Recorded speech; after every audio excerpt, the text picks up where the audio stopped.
Welcome back to clean news MP. चलिए देखते हैं मध्य प्रदेश की 25 फटाफट बड़ी खबरों को। इससे पहले आप न्यूज को कहां से देख रहे हैं हमें कमेंट में जरूर बताएं। साथ ही वीडियो को लाइक करना बिल्कुल ना भूलें। मध्य प्रदेश के सरकारी स्कूलों को आगामी शिक्षा सत्र में मिल जाएंगे 29,000 नए शिक्षक।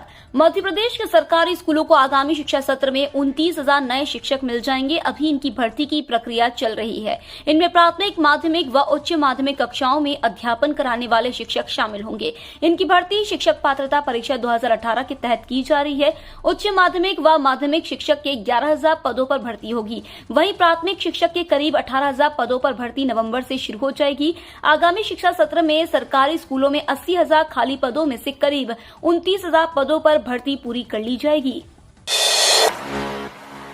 गंभीर बीमारी से पीड़ित अधिवक्ताओं के लिए 1 करोड़ की राशि स्वीकृत। राज्य सरकार ने गंभीर बीमारियों से पीड़ित अधिवक्ताओं को सहायता देने के लिए 1 करोड़ रुपए की राशि राज्य अधिवक्ता परिषद को दी है। यह राशि मुख्यमंत्री अधिवक्ता कल्याण योजना 2012 के अंतर्गत जारी की गई है। इससे उन अधिवक्ताओं को सहायता दी जाएगी जो कोरोना महामारी के दौरान गंभीर रूप से बीमार हुए थे और वर्ष 2020-21 में उपचार कराने के लिए सहायता राशि का आवेदन किया था।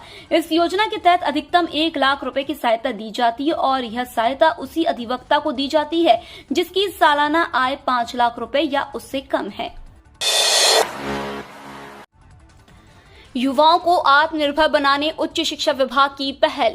युवाओं को उच्च शिक्षा के साथ ही उनके कौशल को निखारने और रोजगार के बेहतर अवसर उपलब्ध कराने उच्च शिक्षा विभाग और सूक्ष्म, लघु और मध्यम उद्यम विभाग के बीच MOU साइन किया गया है। उच्च शिक्षा मंत्री डॉक्टर मोहन यादव और सूक्ष्म, लघु और मध्यम उद्यम मंत्री ओम प्रकाश सकलेचा की उपस्थिति में प्रमुख सचिव MSME P नरहरि और अपर आयुक्त उच्च शिक्षा करमवीर शर्मा ने MOU पर हस्ताक्षर किए। आर्टिफिशियल इंटेलिजेंस और IT में भविष्य में लगभग 3 लाख से ज्यादा युवाओं की जरूरत होगी। सकलेचा ने कहा कि उच्च शिक्षा विभाग सभी जिले के युवाओं से उनके क्षेत्र में चल रहे उद्योगों का सर्वे कराया जाना चाहिए।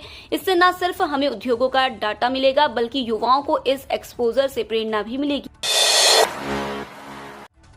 12 साल बाद बढ़ेंगे महापौर, अध्यक्ष और पार्षदों के वेतन भत्ते। नगरीय निकायों के चुनाव होने के बाद अब शिवराज सरकार महापौर, अध्यक्ष और पार्षदों के वेतन भत्ते में 12 साल बाद वृद्धि करने जा रही है। भोपाल नगर निगम, जबलपुर और ग्वालियर नगर निगम के महापौर का वेतन 20,000 रुपए और अध्यक्षों का 15,000 रुपए हो जाएगा। वहीं देवास, उज्जैन सहित 10 लाख से कम जनसंख्या वाले नगर निगम के महापौर का वेतन 15,000 और अध्यक्षों का 12,000 रुपए होगा। इसी तरह पार्षदों के वेतन को भी 2 श्रेणी में रखा गया है। पहली श्रेणी में वे नगर निगम आएंगे जिनकी जनसंख्या 10 लाख से अधिक है। MP में लिव इन रिलेशन में रहने वाली महिलाओं की शिकायत पर दुष्कर्म का केस दर्ज नहीं होगा। MP में अब लिव इन में रह रही महिलाओं की शिकायत पर सीधा दुष्कर्म का केस दर्ज नहीं होगा। शिकायत मिलने पर पुलिस पहले दोनों के बीच में मध्यस्थता कराएगी, पार्टनर का भी पक्ष सुनेगी। पुलिस महिला का पक्ष सही पाए जाने के बाद ही केस दर्ज किया जाएगा। इस संबंध में MP पुलिस ने सभी जिलों के पुलिस अधीक्षकों को निर्देश जारी किया है। निर्देश केवल उन मामलों के लिए है जिनमें लिव इन पार्टनर बालिग है या होंगे। महिला सुरक्षा शाखा ने पिछले 3 सालों के रेप केसों और उनमें सजा दर का अध्ययन किया है। मामले में अपराधियों को सजा की दर केवल 30-35% पाया गया है। इंदौर, उज्जैन के बीच केबल कार की सुविधा मिलेगी। केंद्र सरकार लोगों को बेहतर ट्रांसपोर्ट की सुविधा देने और सड़कों से वाहनों को कम करने के लिए बड़ी केबल कार चलाने की योजना बना रही है। इसी क्रम में प्रदेश की संस्कृति, पर्यटन, धार्मिक एवं धर्मस्व मंत्री ने परिवहन की सुविधा, पर्यटन को बढ़ावा देने के उद्देश्य से इंदौर, उज्जैन के बीच केबल कार की सुविधा उपलब्ध कराने का प्रस्ताव दिया है। दीपावली पर ग्वालियर में लोगों को लुभा रहा ई-कॉमर्स बाजार। दीपावली की खरीदारी के लिए लोगों के रुझान ई-कॉमर्स बाजार की तरफ अधिक दिखाई दे रहे हैं। अलग अलग तरीके के लुभावने ऑफर के चलते लोग अधिकतर चीजों की खरीदारी ऑनलाइन ई-कॉमर्स बाजार के माध्यम से ही कर रहे हैं। अब वह खरीदारी चाहे कपड़ों की हो या इलेक्ट्रॉनिक सामान की, चाहे रसोई में उपयोग होने वाले बर्तन हो या दैनिक जीवन में उपयोग होने वाला राशन, लोग विभिन्न ऑफर के चलते ऑनलाइन ई-कॉमर्स बाजार से खरीदारी करना पसंद कर रहे हैं। इसका सीधा असर शहर के लोकल बाजार पर देखने को मिल रहा है। OPD का समय बदलने से स्वास्थ्य कर्मियों, मरीजों को हो रही परेशानी। मध्य प्रदेश तृतीय वर्ग शासकीय कर्मचारी संघ ने लोक स्वास्थ्य एवं परिवार कल्याण मंत्रालय द्वारा ओपीडी खोलने के समय में बदलाव किए जाने का विरोध किया है। संघ का मानना है कि ओपीडी खोलने का जो समय निर्धारित किया गया है उससे स्वास्थ्य विभाग के कर्मचारी व मरीजों को परेशानी हो रही है। संघ के प्रांतीय महामंत्री योगेंद्र दुबे ने जारी बयान में बताया कि आदेश के तहत ओपीडी का समय परिवर्तित कर प्रातः 9 बजे से दोपहर 2 बजे तक और शाम 5 बजे से 6 बजे तक निर्धारित करने का आदेश जारी किया है।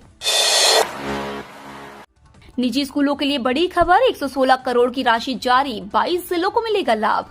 मध्य प्रदेश के निजी स्कूलों के लिए बड़ी खबर है। शिक्षा का अधिकार अधिनियम में निःशुल्क अध्ययनरत बच्चों की सत्र 2020-21 की फीस प्रतिपूर्ति के लिए राज्य शिक्षा केंद्र ने 116 करोड़ से ज्यादा की राशि स्वीकृत कर दी है। इसका लाभ 22 जिलों को मिलेगा, बाकी की राशि जल्द जारी होगी। वहीं सभी जिलों के कलेक्टर्स को संबंधित स्कूलों के बैंक खाते में स्वीकृत राशि हस्तांतरित करने के निर्देश दिए गए हैं। 10वीं पास और आईटीआई वालों के लिए सुनहरा मौका, पटियाला लोकोमोटिव वर्कर्स ने भर्ती के नोटिफिकेशन जारी किए हैं। 10वीं पास और आईटीआई सर्टिफिकेट वाले उम्मीदवारों के लिए यह नौकरी का सुनहरा मौका है। अधिसूचना के मुताबिक कुल 295 अप्रेंटिस पदों पर भर्ती निकाली गई है। नौकरी की चाह रखने वाले योग्य उम्मीदवार 16 नवंबर 2022 तक आवेदन कर सकते हैं। मध्य प्रदेश में देना होगा हिंदी का हिसाब किताब। केंद्र की मोदी सरकार और मध्य प्रदेश की शिवराज सरकार लगातार हिंदी के विस्तार और प्रचार के लिए काम कर रही है। इसके लिए तरह तरह के प्रयोग और जागरूकता अभियान चला रहे हैं। इसी क्रम में अब मध्य प्रदेश की राजधानी भोपाल में स्थित केंद्रीय विभागों को हिंदी में किए गए काम का हिसाब किताब देना होगा। इसके लिए केंद्रीय राजभाषा समिति समीक्षा करने के लिए भोपाल आ रही है। 240 करोड़ की कर वसूली के लिए संग्राहक रोज 25 घरों पर देगा दस्तक। संपत्ति कर की 240 करोड़ की वसूली का टारगेट पूरा करने के लिए अब प्रत्येक कर संग्राहक अपने वार्ड में सुबह 9 बजे पहुंच जाएगा। दिन भर वहां 25 घरों पर दस्तक देकर उनसे संपत्ति कर जमा कराएगा। इसके साथ ही संपत्ति कर रजिस्टर में जो संपत्तियां अभी तक दर्ज नहीं है उनकी आईडी बनाने के लिए कॉलोनी मोहल्लों में कैंप लगाए जाएंगे। उक्त निर्देश आयोजित बैठक में अपर आयुक्त वित्त रजनीश शुक्ला और उपायुक्त संपत्ति कर एपीएस भदौरिया ने दिए। बैठक के दौरान उन्होंने कहा कि ऐसे बड़े बकायेदारों की सूची तैयार करें। इस बार 15,000 हेक्टेयर बढ़ेगा सिंचाई का रकबा, किसानों को 1 पलेवा व 2 पानी मिलेगा। जिले में इस साल 67 इंच बारिश होने से भले ही किसानों की खरीफ फसल खराब हो गई हो, लेकिन रबी सीजन में किसानों को सिंचाई के लिए भरपूर पानी मिलेगा। लगातार बारिश से जिले के 181 लघु और मध्यम बांधों में लबालब पानी भरा है। रबी सीजन में डैम से 89,033 हेक्टेयर में सिंचाई होगी। डैम में भरपूर पानी होने के कारण गत साल से 14,986 हेक्टेयर में अधिक रकबे सिंचाई होगी। नए घोघरी डैम से इस साल किसानों को 3,000 हेक्टेयर में पलेवा के लिए पानी देने का टारगेट रखा गया है। किसानों को डैम से 1 पलेवा और 2 पानी दिया जाएगा। बिजली बिल की भूल जाइए चिंता, अब मात्र 1 रुपए प्रति यूनिट के हिसाब से लगेगा चार्ज। अब विशेष सब्सिडी के टैरिफ के तहत ग्राहकों को बिजली बिल की चिंता से काफी राहत मिलने वाली है। सरकार ने यह निर्णय किया है कि बिजली उपभोक्ताओं को जो हर महीने 150 यूनिट से कम बिजली की खपत करते हैं उन्हें एक तोहफा दिया जाए। ऐसे उपभोक्ता जो हर महीने 150 यूनिट से कम बिजली की खपत करते हैं उन्हें बहुत ही कम बिजली बिल चुकाना होगा। पहले 100 यूनिट का बिल 100 रुपए और इसके बाद 150 यूनिट का बिल वर्तमान टैरिफ 4 रुपए 95 पैसे प्रति यूनिट से बिजली बिल चार्ज लगेगा।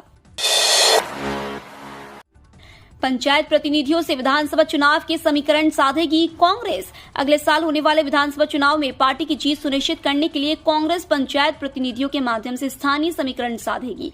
निर्वाचित प्रतिनिधि और कम मतों के अंतर से पराजित होने वाले प्रत्याशियों को आगामी चुनाव की दृष्टि से प्रशिक्षित किया जाएगा। इसके लिए नवंबर के प्रथम सप्ताह में प्रदेश कांग्रेस अध्यक्ष कमलनाथ ने राज्य स्तरीय सम्मेलन करेंगे। इसमें इन्हें ग्रामीण क्षेत्रों की विधानसभा सीटों की जिम्मेदारी सौंपी जाएगी। साथ ही जिन प्रतिनिधियों का प्रदर्शन 6 माह में अच्छा रहेगा उन्हें चुनाव भी लड़ाया जा सकता है। पेंशनर्स के लिए शुरू हुआ नया पोर्टल, मिलेगी खास सुविधा। भारत सरकार ने पेंशनर्स की सुविधा के लिए पोर्टल लॉन्च किया। इस पोर्टल की सहायता से पेंशनर्स अपनी जरूरतों को पूरा कर पाएंगे। सरकार ने स्टेट बैंक ऑफ इंडिया के सहयोग से इसे बनाया है। केंद्रीय मंत्री जितेंद्र सिंह ने एकीकृत पोर्टल की शुरुआत की। वेबसाइट ipension.nic.in पर पेंशन भोगियों की सभी समस्याओं का निवारण होगा। इस पोर्टल को लॉन्च करने का मकसद ईज ऑफ लिविंग है। रजिस्ट्री में महिलाओं को छूट और जीएसटी कम होने से बढ़ेगा रियल एस्टेट का दाम। इस त्योहारी सीजन में यदि आप खुद का घर खरीदने का मन बना रहे हैं तो इससे अच्छा अवसर दोबारा शायद ही मिले। धनतेरस और दीपावली पर शहर के रियल एस्टेट में ढेर सारे ऑफर ही नहीं बल्कि रियायत देने के लिए बिल्डर्स ने पूरी तैयारी की है। लोगों के बजट, पसंद, लोकेशन, सुविधा और डिजाइन के मुताबिक शहर के बड़े और छोटे बिल्डर्स ने सिंगलेक्स, डुप्लेक्स और अपार्टमेंट तैयार किए हैं। इधर त्योहार सीजन पर बैंक भी ग्राहकों की जरूरत और बजट को ध्यान में रखकर लोन देने में जुट गया है। सरकार ने बदला बड़ा नियम, खत्म होगी पेंशन और ग्रेजुएटी। केंद्रीय कर्मचारियों को डीए और बोनस देने के बाद अब सरकार ने एक बड़े नियम में बदलाव कर दिया है। दरअसल सरकार ने कर्मचारियों के लिए एक सख्त चेतावनी भी जारी की है। अगर कर्मचारियों ने इसे अनदेखा किया तो उन्हें अपने रिटायरमेंट के बाद पेंशन व ग्रेजुएटी से वंचित होना पड़ेगा। दरअसल सरकार ने कर्मचारियों के काम को लेकर चेतावनी जारी की है। अगर कोई कर्मचारी काम में लापरवाही करता है तो सरकार के नए नियम 1 अनुसार रिटायरमेंट के बाद उसके पेंशन व ग्रेजुएटी रोकने का निर्देश दिया गया है। यह आदेश केंद्रीय कर्मचारियों पर लागू रहेगा, लेकिन आगे जाकर इस पर राज्य भी अमल कर सकते हैं। पहली से 8वीं तक के शिक्षकों को टैबलेट के लिए मिलेंगे 10,000 रुपए। स्कूलों में लगातार डिजिटलाइजेशन बढ़ता जा रहा है। बच्चों को डिजिटल तरीके से पढ़ाया जा रहा है। लगातार अच्छी शिक्षा देने के लिए स्कूल शिक्षा विभाग द्वारा नवाचार किए जा रहे हैं। अभी बच्चों को और अच्छी शिक्षा देने के लिए अब मध्य प्रदेश सरकार पहली से 8वीं तक के शिक्षकों को टैबलेट लेने के लिए राशि देगी। जिन शिक्षकों को टैबलेट के लिए राशि दी जाएगी उनकी संख्या 1,72,956 है। इन सभी शिक्षकों को 10,000 रुपए की राशि मध्य प्रदेश सरकार द्वारा दी जाएगी। जानकारी के मुताबिक स्कूलों के सभी टीचर्स को अब मध्य प्रदेश सरकार नेट फ्रेंडली बनाने की तैयारी में लगी हुई है। कमलनाथ ने किया 2023 चुनाव के बाद किसान कर्ज माफी का ऐलान। नरोत्तम मिश्रा ने कसा खड़गे पर तंज। कर्ज माफी के मुद्दे पर भाजपा ने भी अपनी चुप्पी तोड़ी। राज्य गृह मंत्री नरोत्तम मिश्रा ने कमलनाथ की कर्ज माफी की बात को झूठ बताया। नरोत्तम मिश्रा ने कांग्रेस अध्यक्ष खड़गे पर भी तंज कसा और जमकर कांग्रेस की आलोचना भी की है। नरोत्तम मिश्रा ने कांग्रेस पर किसानों और मजदूरों को अनदेखा करने के आरोप लगाए और कांग्रेस के अध्यक्ष मल्लिकार्जुन खड़गे पर तंज कसा और जमकर कांग्रेस की आलोचना भी की है। ग्वालियर में रात में बड़ी ठंड, सुबह आने लगी कपकपी। न्यूनतम तापमान में धीरे धीरे गिरावट जारी है। इससे रात में ठंड बढ़ती जा रही है। ठंड से बचने के लिए अब सुबह के समय गर्म कपड़े पहनने पड़ रहे हैं। रात में ठंड बढ़ने से पंखे भी बंद हो गए। सुबह के समय कपकपी रही। सुबह के समय धूप गुनगुनी रही। मौसम विभाग ने कहा है कि दिन का तापमान स्थिर रह सकता है और गर्मी बरकरार रहेगी।